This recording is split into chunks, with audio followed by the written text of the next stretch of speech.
I cried. Yeah. It was around 10 p.m. and I was watching an interview from Dimitri Panici. Great channel, by the way, on productivity. Go check that out.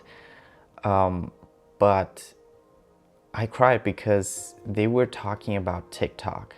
And that just then reminded me of, well, myself, because, I also post content on there, but now I'm not really doing it anymore because I realized the only thing that I want to prioritize on, and which has the most impact on me and on others, is this channel, is Mind Now, what Mind Now is all about. And I don't want to spread myself too thin anymore, because back then I'm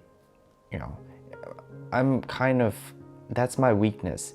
I always jump from one thing to the other and always hoping for, this is going to make me successful. I know that I am documenting my journey on being spiritually enlightened, but I think all of this is part of it, because you realize, how attached you are to your ego. And I think like spiritual enlightenment is realizing all of this, acknowledging all of this. And yes, eventually I will be spiritually enlightened, maybe in 5, 10, 20 years. I have no idea when, but this is a journey. That's why I'm documenting literally everything. Maybe sometimes you might think that it has nothing to do with it, but I think all of it has to do with it. All of it has to do with it. I was really sad, and I was really surprised, because that one trigger made me cry. Because I'm like, I'm 25 and I expect myself to be a bit further, being a full-time content creator. That's my dream.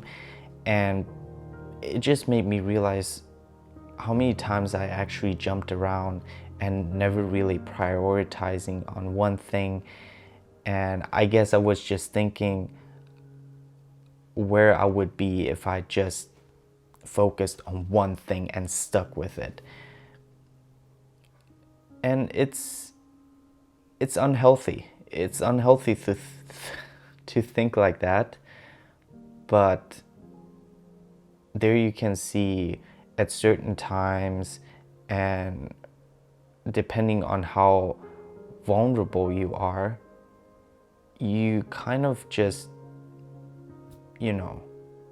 lose yourself, if you can say it like that.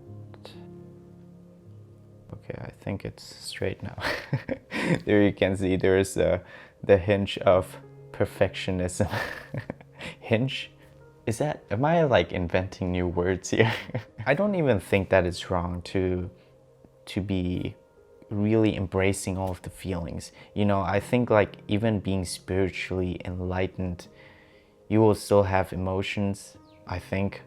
I have no idea. Yeah, it's really interesting to see how it affected me.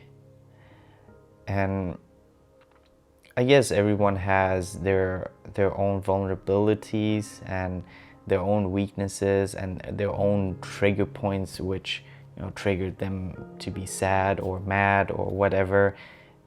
And yeah, I just try to be aware of them as much as I can. But it's still very interesting to see how it affects me. And it's just the ego, the me, the Winnie, that wants like this success is triggered by it, or else I wouldn't be sad, right? I only got sad because of what Winnie wants and what Winnie expected. I hope I'm making sense here. I just wanted to share that experience with you. Like I said, I want to be open and honest, and just sharing, yeah. I think that's pretty much it. I just wanted to share that experience, and so yeah, hope you enjoyed it. If you liked the video, then also like it, because It's telling YouTube, hey, this video was not bad. Let's share it. And if you're new to here or not, to this channel and you want to follow along my journey, how I mastered the mind to become my best self, then consider subscribing and hitting the notification bell. Have your vision, be patient, but always be grateful for what you have right now because you are freaking awesome. Thank you.